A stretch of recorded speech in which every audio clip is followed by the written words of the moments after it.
আমরা এখন দ্বাদশ শ্রেণীর প্রাকৃতিক ভূগোলের অন্তর্ভুক্ত মৃত্তিকা সম্পর্কে কিছু বিষয় আলোচনা করব।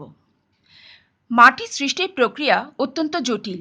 আদিশিলা চূর্ণ বিচূর্ণ হয় এবং তা বিভিন্ন ভৌত, রাসায়নিক এবং জৈবিক ক্রিয়া বিক্রিয়ায় মাটি গঠন করে। ফলে মাটি কয়েকটি বিশেষ ধর্ম লাভ করে। প্রকৃতি অনুসারে মাটির ধর্মগুলিকে দুটি শ্রেণীতে ভাগ করা হয়, যথা ভৌত ধর্ম এবং দ্বিতীয়ত রাসায়নিক ধর্ম।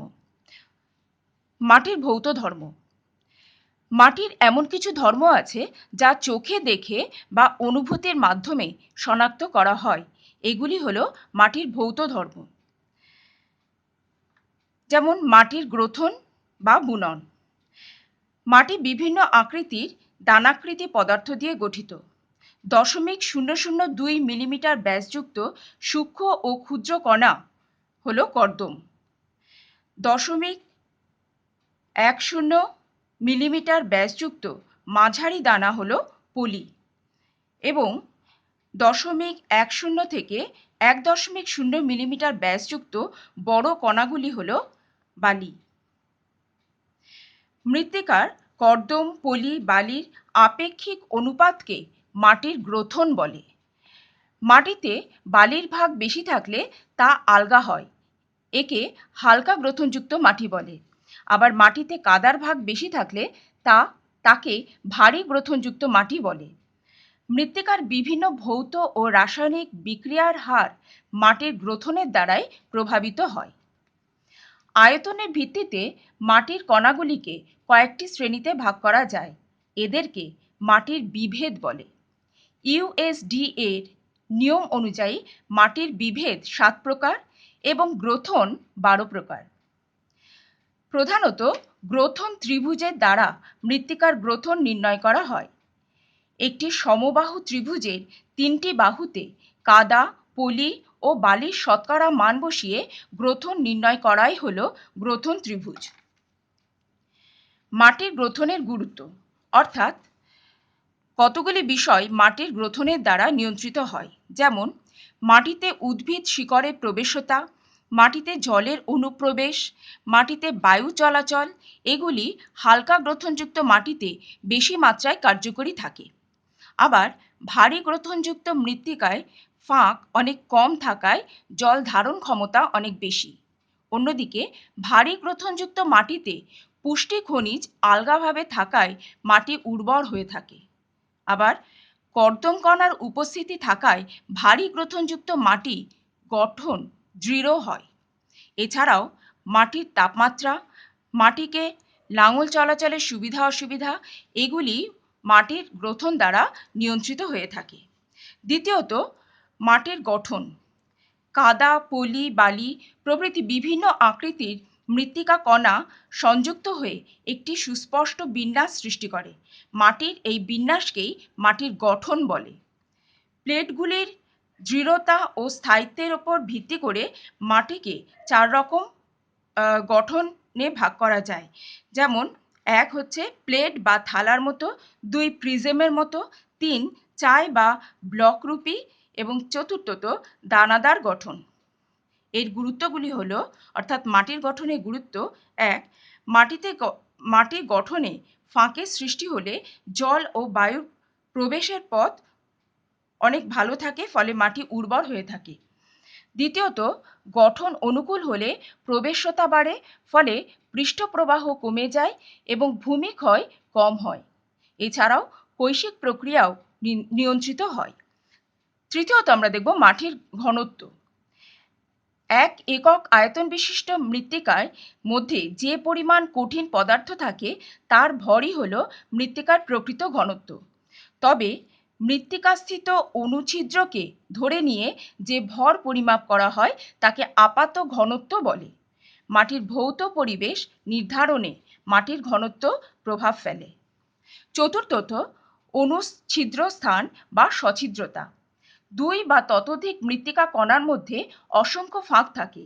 এই ছিদ্রগুলি মোট আয়তনের পরিমাপকেই মৃত্তিকার অনুছিদ্র স্থান বলে। এই ছিদ্রগুলি জল এবং বায়ু দ্বারা ভরাট থাকে। অনুছিদ্র স্থানের জল উদ্ভিদ শোষণ করে এছাড়াও শিকড়ের বিস্তার, ভৌমজল ও পৃষ্ঠজলের ওঠানামা এবং মৃত্তিকার জীবাণুর জীবনচক্র অনুছিদ্র বা সছিদ্রতা দ্বারা নিয়ন্ত্রিত হয়ে থাকে। পঞ্চমত, মাটির জলধারণ ক্ষমতা। নির্দিষ্ট আয়তনের মাটি তার নিজের মধ্যে যে পরিমাণ জল ধরে রাখতে পারে সেই পরিমাণকেই মাটির জলধারণ ক্ষমতা বলে। ষষ্ঠত, মাটির বর্ণ বা রং।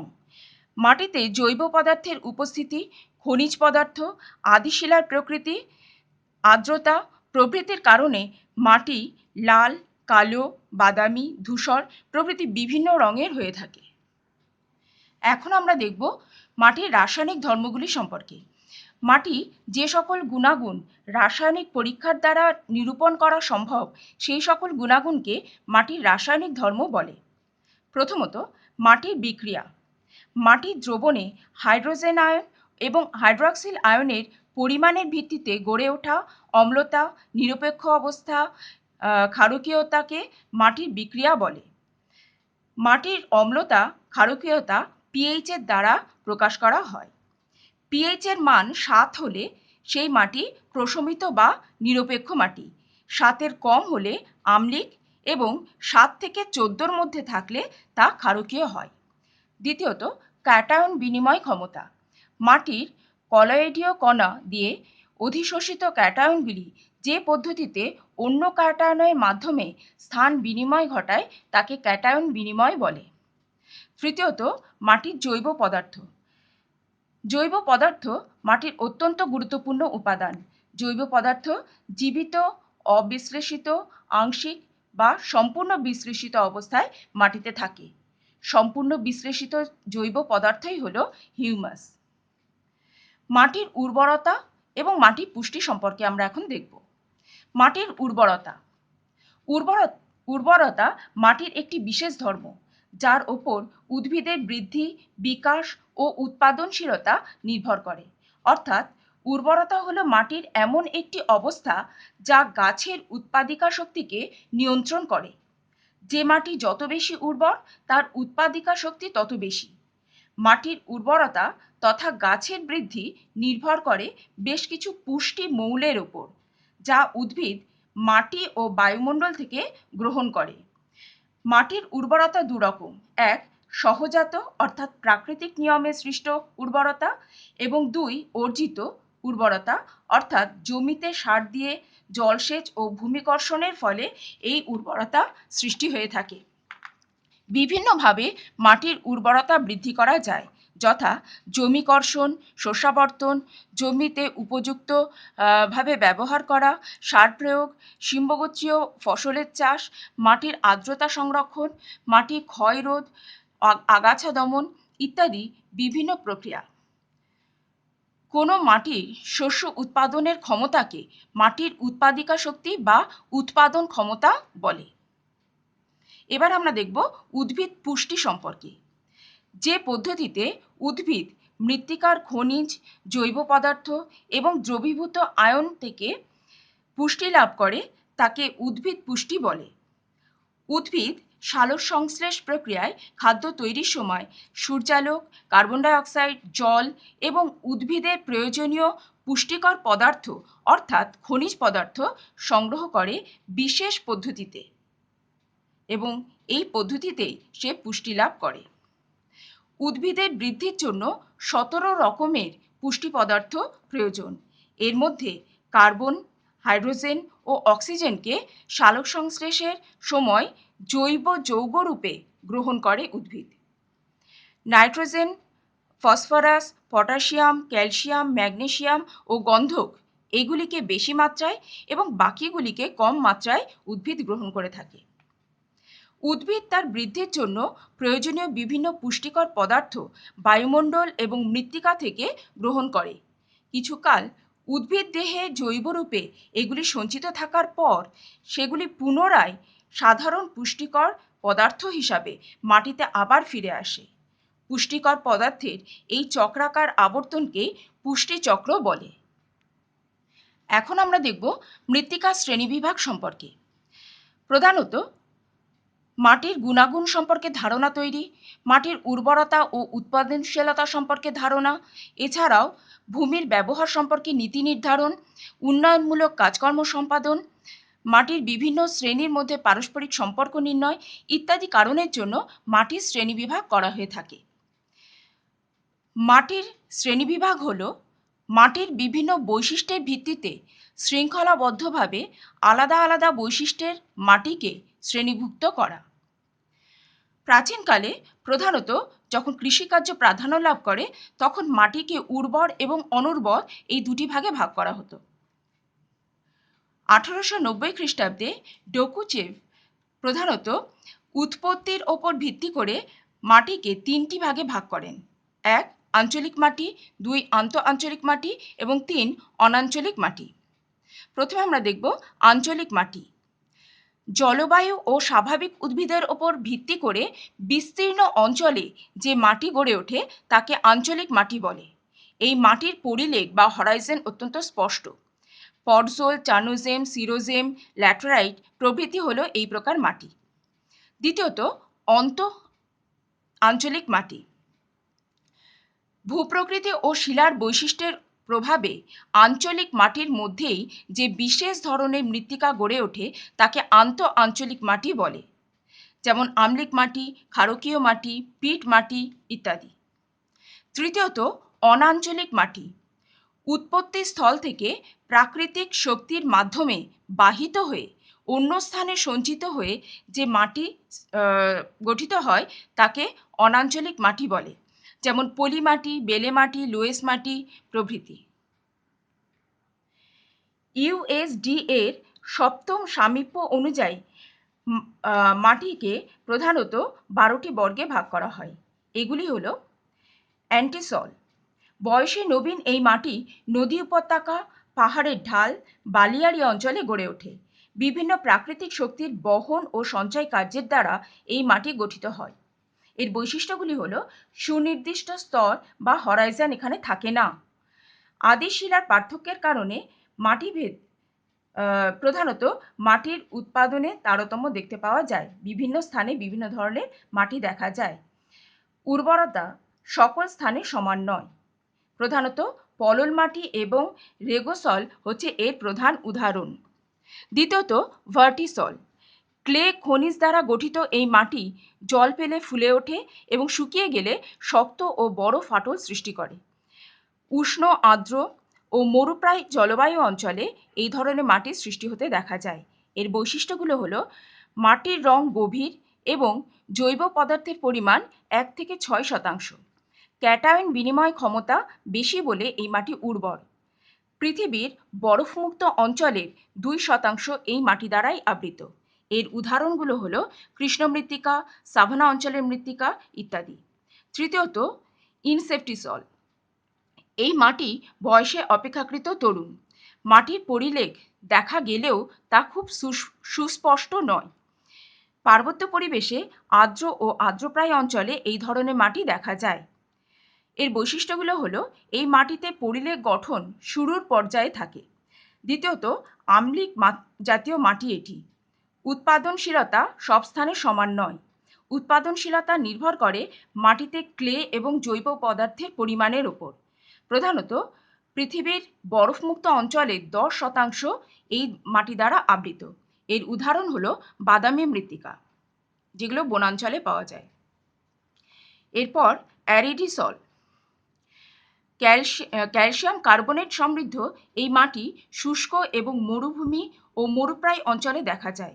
বৃষ্টিপাত কম বলে মাটির খনিজ ধুয়ে অপসারিত হয় না। এর বৈশিষ্ট্যগুলো হলো ক্যালসিয়াম কার্বনেট এবং বিভিন্ন লবণ এই মাটিতে থাকে। দ্বিতীয়ত জৈব পদার্থের পরিমাণ কম, রং হালকা এবং শুষ্ক মাটি। এর উৎপাদন ক্ষমতা কম, কিন্তু জলসেচের মাধ্যমে ভালো ফসল ফলায়। প্রধানত বরফমুক্ত অঞ্চলের 12% এই মাটি দ্বারা আবৃত। এর উদাহরণ বাদামি মাটি এবং মরু মাটি। এরপর আমরা দেখব মলিসল। গাঢ় কালো রঙের জৈব ও খনিজ সমৃদ্ধ নরম প্রকৃতির মাটি হলো মলিসল। প্রায় সকল নাতিশীতোষ্ণ তৃণভূমি অঞ্চলেই এই ধরনের মাটি দেখা যায়। এর বৈশিষ্ট্যগুলো হলো মৃত্তিকার উপরিস্তর জৈব ও খনিজ সমৃদ্ধ। দ্বিতীয়ত, হরাইজনে জৈব পদার্থের পরিমাণ বেশি বলে এর রং গাঢ় হয়ে থাকে এবং এটি গাঢ় কালো বর্ণের হয়। ক্লে ও জৈব পদার্থ সমৃদ্ধ হওয়ায় এটি অত্যন্ত উর্বর। সম্ভবত এটি পৃথিবীর উর্বরতম মাটি। পৃথিবীর বরফমুক্ত অঞ্চলে 7% এই মৃত্তিকা দ্বারা আবৃত। এর উদাহরণ হলো চার্নোজেম এবং চেস্টনাট। এরপর স্পোডোসল। উচ্চ অক্ষাংশের সরলবর্গীয় অরণ্য অঞ্চলের হালকা গ্রথনযুক্ত মাটি হলো স্পোডোসল। এর বৈশিষ্ট্যগুলো হলো ধৌত প্রক্রিয়ায় অধিক বলে স্তরে লোহা, অ্যালুমিনিয়াম ও হিউমাস সঞ্চিত হয়। মাটি অম্লজাতীয় বলে কম উর্বর। আর্দ্র শীতল অঞ্চলে এই মাটি প্রধানত দেখতে পাওয়া যায়। পৃথিবীর বরফমুক্ত অঞ্চলের 4% এই মাটি দ্বারাই আবৃত। এর উদাহরণ হলো পর্জল মাটি। এরপর অ্যালফিসল। উষ্ণ আর্দ্র এবং শীতল আর্দ্র উভয় জলবায়ুর বনভূমি ও সাভানা তৃণভূমি অঞ্চলে এই মাটি দেখা যায়। এর বৈশিষ্ট্যগুলো হলো মৃত্তিকা পরিলেখ এই মাটিতে স্পষ্ট। নিম্ন স্তরে ক্লের সঞ্চয় অধিক। প্রচুর পরিমাণে খাদ্য মৌল আছে বলে এই মাটি খুব উর্বর। পৃথিবীর বরফমুক্ত অঞ্চলের 10% এই মাটি দ্বারা আবৃত। এর উদাহরণ হলো ক্ষয়ীভূত চার্নোজেম এবং ধূসর পর্জল। এরপর অ্যালটিসল। উষ্ণ আর্দ্র ক্রান্তীয় এবং মৌসুমী জলবায়ু অঞ্চলে এই মাটির সৃষ্টি হয়। উপরিস্তরে আয়রন অক্সাইড মুক্ত অবস্থায় থাকে বলে মাটি লাল এবং হলুদ রঙের হয়ে থাকে। এই মাটির বৈশিষ্ট্যগুলো হলো এই মাটির ওপর আদি শিলার প্রভাব বেশি। স্তরে ক্লে জাতীয় পদার্থের প্রাধান্য বেশি। মাটি অম্লজাতীয় এবং অনুর্বর। পৃথিবীর বরফমুক্ত অঞ্চলের 8% এই মাটি দ্বারা আবৃত। এর উদাহরণ হলো লাল পর্জল, বাদামি ল্যাটেরাইট। এরপর আমরা দেখব অক্সিসল। উষ্ণ আর্দ্র ক্রান্তীয় জলবায়ু অঞ্চলে যেখানে গভীর রাসায়নিক আবহবিকার এবং ধৌত প্রক্রিয়ার প্রাধান্য আছে, সেখানে এই ধরনের মাটির সৃষ্টি হয়। ধৌত প্রক্রিয়ায় সিলিকা অপসারিত হয় এবং লৌহ ও অ্যালুমিনিয়াম অক্সাইড পড়ে থাকে, তাই মাটি লাল বা বাদামি বর্ণের হয়ে থাকে। এর বৈশিষ্ট্যগুলো হলো মাটি অত্যন্ত কর্কশ জাতীয়, আয়রন অক্সাইডের প্রাধান্য বেশি, জৈব পদার্থ ও কর্দম খনিজের প্রাধান্য কম বলে অনুর্বর, এবং পৃথিবীর বরফমুক্ত অঞ্চলে মোটামুটি প্রায় 8% এই মৃত্তিকা দ্বারা আবৃত। এর উদাহরণ হলো ল্যাটেরাইট মাটি। এরপরে হিস্টোসল। শীতল জলাভূমি অঞ্চলের জৈব সমৃদ্ধ মাটি হলো হিস্টোসল। জলাভূমির উদ্ভিদ পচে এই মাটির উৎপত্তি ঘটে। এর বৈশিষ্ট্যগুলো হলো মাটি পরিলেখ তেমনভাবে গড়ে উঠতে দেখা যায় না। মাটিতে কাদা করার পরিমাণ কম, কিন্তু জৈব পদার্থের পরিমাণ খুব বেশি। প্রধানত ফুল ও ফল চাষ এই মাটিতে হয়ে থাকে। পৃথিবীর প্রায় বরফমুক্ত অঞ্চলের 1% এই মাটি দ্বারা আবৃত। এর উদাহরণ হলো জলাভূমির মাটি, জৈব পিট ও বগ মাটি ইত্যাদি। এরপর হলো অ্যান্ডিসল। অগ্ন্যুৎপাতের ছাই থেকে সৃষ্ট গাঢ় রঙের মাটি হলো অ্যান্ডিসল। পৃথিবীর অগ্ন্যুদ্গম অধ্যুষিত অঞ্চলে এই মাটি দেখা যায়। এর বৈশিষ্ট্যগুলো হলো মৃত্তিকার পরিলেখ গড়ে ওঠে না, মাটি অদৃঢ় সংবদ্ধ, জলধারণ ক্ষমতা খুব বেশি এবং উর্বর। এটি নবীন মৃত্তিকা। পৃথিবীর খুব কম অঞ্চলেই এই মাটি দেখা যায়। প্রধানত এই মাটি বরফ মুক্ত অঞ্চলের 1% অঞ্চলে দেখা যায়। এরপর জেলিসল। যেসব অঞ্চলে বছরের অধিকাংশ সময় বরফে ঢাকা থাকে, সেখানে এই ধরনের মাটি গড়ে উঠতে দেখা যায়। এর বৈশিষ্ট্যগুলো হলো মৃত্তিকা স্তরের গভীরতা খুব কম। দ্বিতীয়ত, মৃত্তিকা পরিলেখ গড়ে ওঠে না। এছাড়াও বরফমুক্ত সময়ে মৃত্তিকা স্তরের ফাটলের মধ্যে বরফের টুকরো জমে থাকতে দেখা যায়। মৃত্তিকার উপরিস্তরে জৈব পদার্থ থাকে। এই মাটি অনুর্বর প্রকৃতির। পৃথিবীর বরফমুক্ত অঞ্চলের প্রায় 9% এই ধরনের মৃত্তিকা দ্বারা আবৃত। তুন্দ্রা অঞ্চলের মাটি হলো এর উদাহরণ। ইউএসডি এর মৃত্তিকা শ্রেণীবিভাগ এর কিছু গুণ এবং দোষ আমরা দেখতে পাই। গুণগুলির মধ্যে প্রথম হলো মৃত্তিকার নামকরণ এমনভাবে করা হয়েছে যাতে মৃত্তিকার বৈশিষ্ট্য প্রকাশ পায়। দ্বিতীয়ত, মৃত্তিকার শ্রেণী নির্ণয়ে সূক্ষ্ম বিষয়গুলিকে বিশেষভাবে গুরুত্ব দেওয়া হয়েছে। তৃতীয়ত, মৃত্তিকা শ্রেণী নির্ধারণে মৃত্তিকার ভৌত ও রাসায়নিক বৈশিষ্ট্যকে গুরুত্ব দেওয়া হয়েছে। এর কিছু দোষ আছে, যেমন প্রথম হচ্ছে মৃত্তিকার উৎপত্তি বিষয়কে শ্রেণীবিভাগে বিশেষ গুরুত্ব দেওয়া হয়নি। দ্বিতীয়ত, বেশ কয়েক প্রকার মৃত্তিকার ভৌগোলিক সীমানা নির্দেশ করা হয়নি।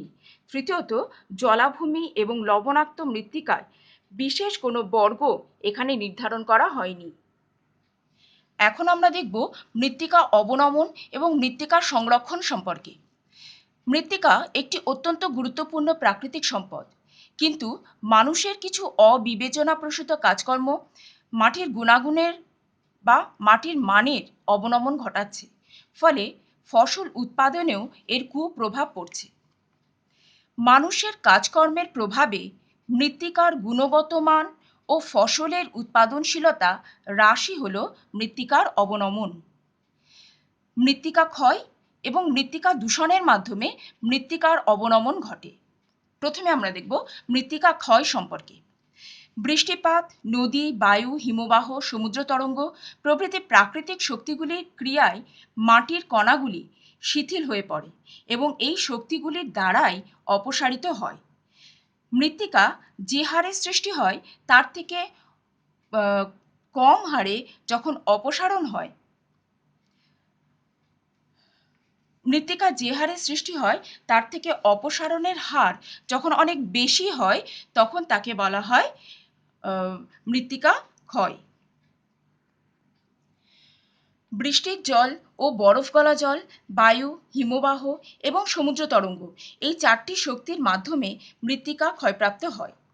জলপ্রবাহের মাধ্যমে মৃত্তিকা ক্ষয় সবথেকে বেশি হয়। জলপ্রবাহের মাধ্যমে শীট বা চাদর ক্ষয়, নালিকা ক্ষয় বা রিল ক্ষয়, প্রণালী ক্ষয় বা গালি ক্ষয় এবং র্যাভাইন ক্ষয় হয়ে থাকে। বিভিন্ন প্রাকৃতিক এবং মনুষ্য সৃষ্ট কারণের জন্য মৃত্তিকা ক্ষয়প্রাপ্ত হয়। প্রথমে আমরা প্রাকৃতিক কারণগুলি সম্পর্কে দেখব। 1. বায়ু প্রবাহ। মরু অঞ্চলে এবং সমুদ্র তীরবর্তী অঞ্চলে বায়ু বাধাহীনভাবে প্রবল বেগে প্রবাহিত হওয়ায় মৃত্তিকা সহজেই ক্ষয়প্রাপ্ত হয়। দ্বিতীয়ত, বৃষ্টিপাত। অধিক বৃষ্টিপাতের ফলে বৃষ্টির ফোঁটার আঘাতে মাটি প্রথমে শিথিল হয় এবং তারপর ক্ষয়প্রাপ্ত হয়। তৃতীয়ত, শিলার প্রকৃতি। মৃত্তিকা গঠনকারী আদি শিলার প্রকৃতি মৃত্তিকা ক্ষয়কে প্রভাবিত করে। যেমন মাইকাসিস্ট শিলা থেকে যে মৃত্তিকা সৃষ্টি হয় তা বেশি ক্ষয় হয়। চতুর্থত, ভূমির ঢাল ও ভূপ্রকৃতি। কোনো অঞ্চলে ভূমিভাগের ঢাল বেশি হলে জলের পৃষ্ঠপ্রবাহ দ্রুত হয়, ফলে মৃত্তিকা ক্ষয় বেশি হয়। আবার ভূমির ঢালের দৈর্ঘ্য বেশি হলে মৃত্তিকা ক্ষয়ও বেশি হয়। পঞ্চমত, মৃত্তিকার প্রকৃতি। মৃত্তিকার গঠন, গ্রথন, জৈব পদার্থের সঞ্চয়, প্রবেশতা প্রভৃতি ভৌত ও রাসায়নিক ধর্মগুলি মৃত্তিকা ক্ষয়কে প্রভাবিত করে। যেমন ভারী গ্রথনের তুলনায় হালকা গ্রথনযুক্ত মাটিতে জল সহজেই নিচের দিকে নেমে যায় বলে মৃত্তিকা ক্ষয় হ্রাস পায়। আবার মৃত্তিকার ওপরে জৈব স্তর থাকলে মৃত্তিকা ক্ষয় কম হয়। এরপর ষষ্ঠত, বনভূমির অবস্থান। মাটির ওপর গাছপালার ঘন আস্তরণ না থাকলে প্রাকৃতিক শক্তি দ্বারা সহজেই মাটি ক্ষয় হয়ে যায়। সপ্তমত, ভৌম জলস্তর। ভৌম জলতল উঁচুতে অবস্থিত হলে মৃত্তিকার অভ্যন্তরে জলের প্রবেশতা বা অনুপ্রবেশের হার অনেক হ্রাস পায়, ফলে ভূপৃষ্ঠে জলের প্রবাহ বৃদ্ধি পায় ও মাটির ক্ষয় বেড়ে যায়। এরপর আমরা দেখব অপ্রাকৃতিক কারণ। প্রথমত, বনভূমি ধ্বংস। দ্রুত হারে জনসংখ্যা বৃদ্ধির ফলে বসতি নির্মাণ, কৃষি জমির সম্প্রসারণ, কাঠের চাহিদা বৃদ্ধি ইত্যাদি কারণে প্রচুর গাছ কেটে ফেলা হচ্ছে, ফলে মাটি আলগা হয়ে যাচ্ছে এবং সহজেই ক্ষয়প্রাপ্ত হচ্ছে। দ্বিতীয়ত, অতিরিক্ত পশুচারণ। অবৈজ্ঞানিক পদ্ধতিতে অতিরিক্ত পশুচারণের ফলে তৃণভূমি নষ্ট হয়ে যায়, ফলে মাটি উন্মুক্ত ও আলগা হয়ে পড়ে এবং মাটির ক্ষয়প্রাপ্ত হয়ে থাকে। এরপরে অবৈজ্ঞানিকভাবে কৃষিকাজ, বিশেষত ঝুম চাষের ফলে মৃত্তিকা ক্ষয় হয়ে থাকে। এছাড়াও ত্রুটিপূর্ণ জলসেচ, জমির অনুপযুক্ত ব্যবহার, বিভিন্ন নির্মাণ কাজ, খনিজ উত্তোলন, বন্যা ইত্যাদির ফলে মৃত্তিকা ক্ষয় হয়ে থাকে। এরপর আমরা দেখব মৃত্তিকা দূষণ সম্পর্কে।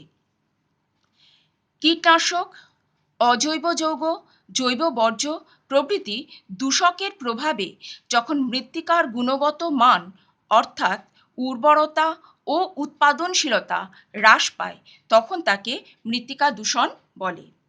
বিভিন্ন কারণে মৃত্তিকা দূষিত হয়, যথা ১. কীটনাশকের ব্যবহার।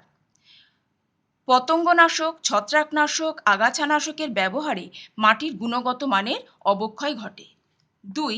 বিষাক্ত অজৈব যৌগ যেমন আর্সেনিক, পারদ, লেড ইত্যাদির দ্বারা মাটি দূষিত হয়। তৃতীয়ত, এছাড়াও অতিরিক্ত মাত্রায় জৈব বর্জ্যের অপসারণ মৃত্তিকাকে দূষিত করে তোলে। চতুর্থত, মৃত্তিকার দ্রবণীয় লবণের পরিমাণ বৃদ্ধি পেলে তা মৃত্তিকার পক্ষে ক্ষতিকারক হয়ে যায়। পঞ্চমত, অ্যাসিড বৃষ্টির ফলে মাটির অম্লত্বের পরিমাণ বেড়ে যায় এবং মৃত্তিকার গুণগত মানের অবনমন ঘটে।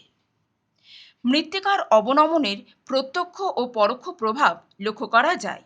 প্রত্যক্ষ প্রভাবগুলির মধ্যে ১ নম্বর, মাটির ওপরে জৈব এবং খনিজ পদার্থ অপসারিত হয়ে গেলে মাটি অনুর্বর হয়ে পড়ে। দ্বিতীয়ত, উর্বর কৃষিজমিতে ক্ষয়জাত অনুর্বর পদার্থ এসে সঞ্চিত হলে কৃষিজমি চাষের অনুপযুক্ত হয়ে পড়ে।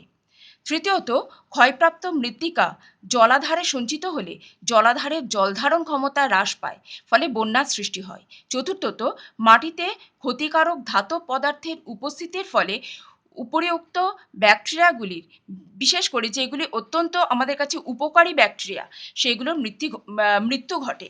পঞ্চমত, মৃত্তিকার গুণগত মান হ্রাস পেলে ফসলের উৎপাদনশীলতা ও গুণগত মান হ্রাস পায়। মৃত্তিকা অবনমনের ফলে পরোক্ষভাবে বন্যা সৃষ্টি হয়, নদ নদী, জলাশয় ইত্যাদিতে চড়া সৃষ্টি হতে দেখা যায়। অতিরিক্ত পলি মিশ্রণের ফলে নদী জলের ঘনত্ব বৃদ্ধি পায় ও অস্বচ্ছ হয়ে পড়ে নদী জল। বাস্তুতান্ত্রিক ভারসাম্য বিঘ্নিত হয়। এরপর আমরা দেখব মাটির সংরক্ষণ। বিভিন্ন বিজ্ঞানসম্মত পদ্ধতির মাধ্যমে মাটিকে ক্ষয় ও অবনমনের হাত থেকে রক্ষা এবং ভবিষ্যতের জন্য ধরে রাখাই হলো মৃত্তিকার সংরক্ষণ।